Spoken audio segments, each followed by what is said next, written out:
Hallo und herzlich willkommen bei Sugar Princess.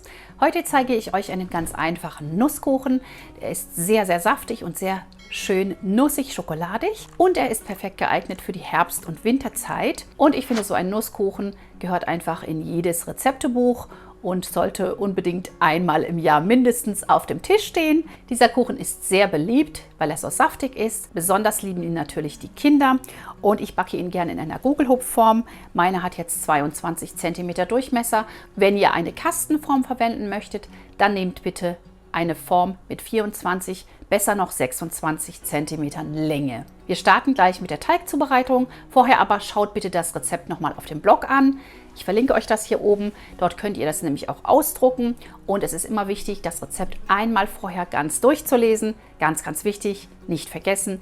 Und dafür mache ich ja den Blog auch für euch. Wir starten mit unserem Teig. Wir geben 200 Gramm Butter in eine Schüssel. Die kann ruhig weich sein.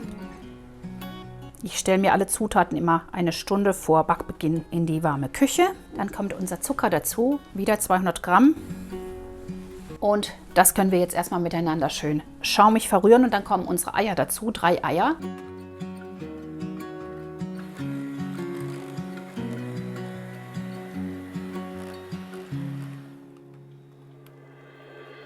Ihr seht, dass die Butter die Farbe wechselt, von so etwas gelblicher nach weißlich. Das ist richtig so. Ihr dürft ruhig 5 bis 10 Minuten hier einfach erstmal verrühren, damit der Zucker sich so ein bisschen anlöst und dann erst die zimmerwarmen Eier dazugeben. Die wichtigste Grundlage für einen Rührteig ist einfach, dass Butter, Zucker und Eier schön miteinander verrührt werden.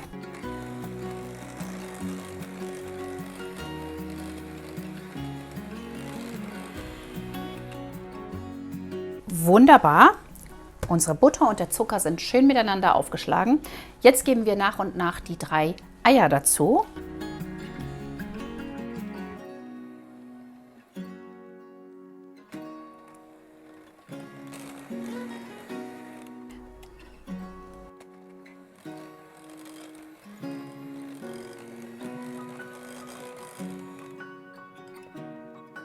Wieder ab und zu runterkratzen und da könnt ihr wirklich richtig schön lang verrühren. Je länger Butter, Zucker und Eier verrührt sind, im Grunde desto besser bei einem Rührteig. Die Mehlmischung hingegen darf nicht lange mit verrührt werden, sonst wird der Teig zäh und der Kuchen kann nicht so schön locker werden, wie er eigentlich sein sollte.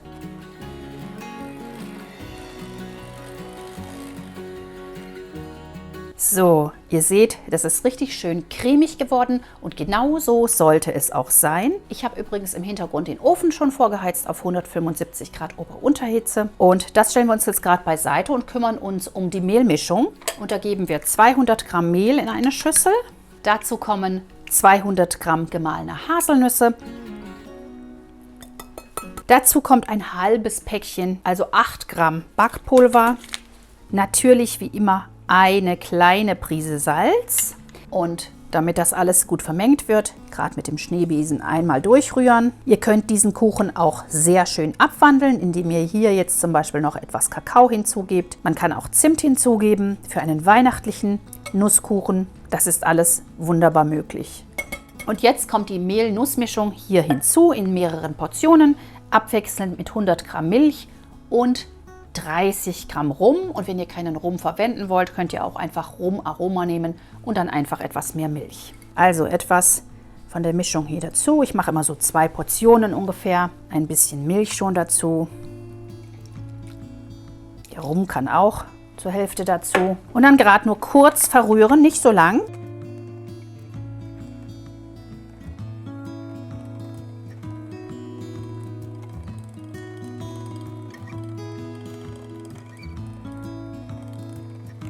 Das reicht auch schon, also wirklich ganz kurz. Die zweite Mehlhälfte dazugeben und wieder die Milch, den Rest und den Rest Rum hinzu und alles nochmal schön verrühren.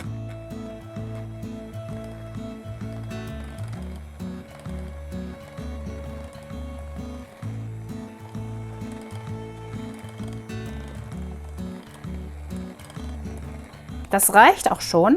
Und das Einzige, was ich jetzt noch mache, das ist optional. Ich gebe hier noch meine 100 Gramm Schokotröpfchen mit in den Teig. Aber ihr könnt den Kuchen auch ohne Schokolade backen. Das geht genauso gut. Und damit die Schokotröpfchen möglichst ganz bleiben und schön bleiben, werde ich sie einfach nur mit dem Spatel unterheben.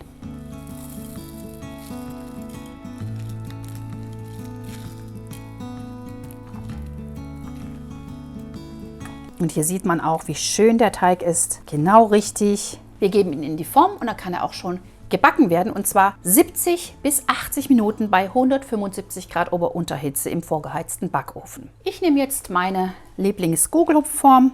Aber wie gesagt, ihr könnt auch eine Kastenform sehr gut verwenden. Die Form habe ich mir gebuttert und mit feinem Grieß ausgestreut. So geht der Kuchen auf jeden Fall gut raus. Dann füllen wir uns den Teig vorsichtig ein.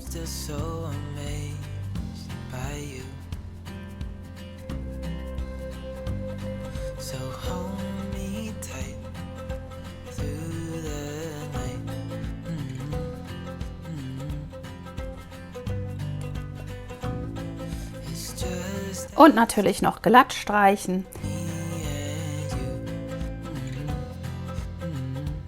Und ihr seht, die Form ist so etwa 3/4 gefüllt. So ist es richtig. Und ich mache das dann immer so. Ich schiebe ihn jetzt gleich in den Ofen und dann nach 25 Minuten schneide ich den Kastenkuchen der Länge nach mit einem scharfen Messer ein. Beziehungsweise hier schneide ich dann auch einmal in der Mitte ein, damit er einfach etwas koordinierter dann aufgeht und wir einen schönen glatten Abschluss haben. Beziehungsweise beim Kastenkuchen sieht es dann auch wunderschön aus, wenn sich dann so ein schöner Hügel ergibt. Wunderbar, wir können backen.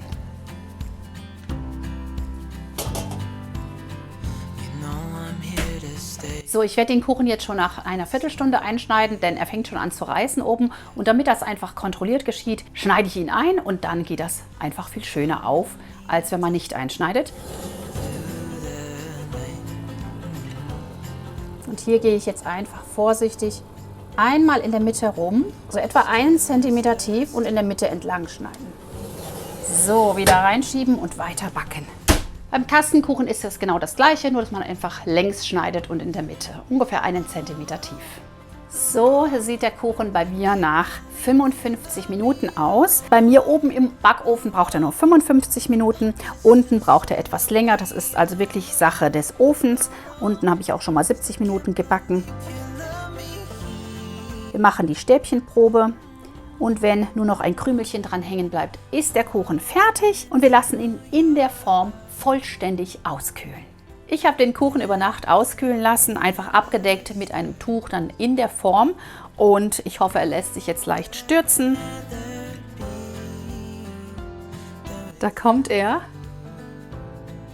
Er sieht wunderschön aus, finde ich richtig schön geworden, richtig perfekt. Ja, und jetzt kann man natürlich einfach nur Puderzucker oben aufgeben und ihn gleich servieren. Oder aber ihn mit einer Schokoglasur versehen und vielleicht noch ein paar Nüsse, ein bisschen krokant oben auf. Ihr könnt selbstverständlich ihn auch mit Puderzucker überstäuben. Das ist auch immer wunderschön. Ich habe ihn ein wenig abgefegt mit dem Backpinsel über der Spüle.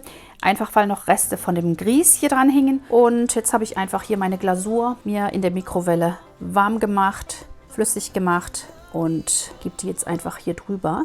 Ich stelle mir das gerne immer auf ein Silikon, da kriegt man das nachher gut ab, was übrig ist. Und ich gieße einfach mal so locker flockig drüber und gucke dann mal, was draus wird. Hey, darling, can I tell you what's been on my mind? Sick and tired of the 9 to 5 in the city life.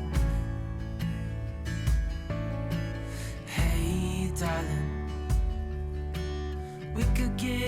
Wenn man den ganzen Kuchen glasieren will, sollte man genug Glasur bereithalten, dass man auch wirklich überall hinkommt. Und sie sollte natürlich, wie man hier sieht, flüssig genug sein. Sieht super aus, oder? Und jetzt warte ich ein ganz klein wenig, bis die Glasur so ein bisschen angezogen hat. Einfach bevor ich hier jetzt den Krokant aufstreue. Sonst rutscht nämlich alles nach unten. Also einen kleinen Moment warten, so 5 bis 10 Minuten, je nachdem natürlich, wie warm es in eurer Küche ist. Jetzt zu Halloween kann man sich natürlich so Augen noch draufsetzen, Halloween-Augen und dazu eine Erdbeer-Blutsoße servieren, ist auch eine schöne Idee. So, ein paar Minuten sind vergangen, wenige Minuten, deswegen gebe ich jetzt meinen Krokant hier noch oben drauf. Ich habe übrigens 200 Gramm Glasur verwendet.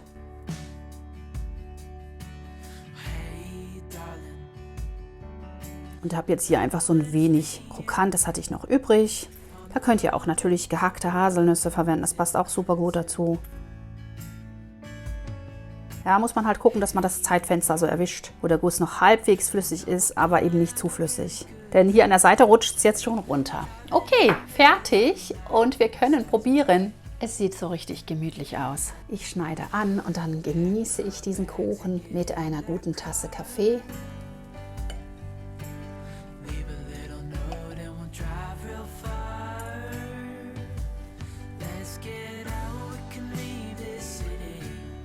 So, und da ist unser leckerer Nusskuchen mit Schokolade. Ich lege ihn mal hin. Sehr lecker sieht er aus, sehr saftig. Ich freue mich jetzt total auf diesen Kuchen. Er duftet super lecker. Lasst uns ein Stückchen probieren.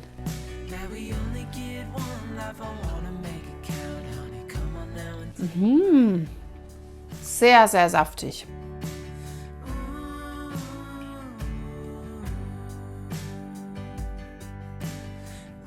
Nochmal ein Stück mit Schokolade.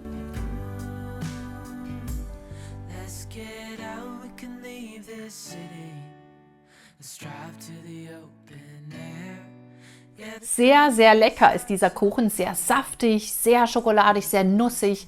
Unbedingt ausprobieren. Das war mein schöner, saftiger Schokoladen-Nuss-Gugelhupf oder auch Kastenkuchen, ganz wie ihr wollt. Ich hoffe, euch hat das Rezept gefallen und ihr werdet ihn einmal nachbacken. Es lohnt sich, er schmeckt wirklich jung und alt und hält sich einige Tage gut frisch.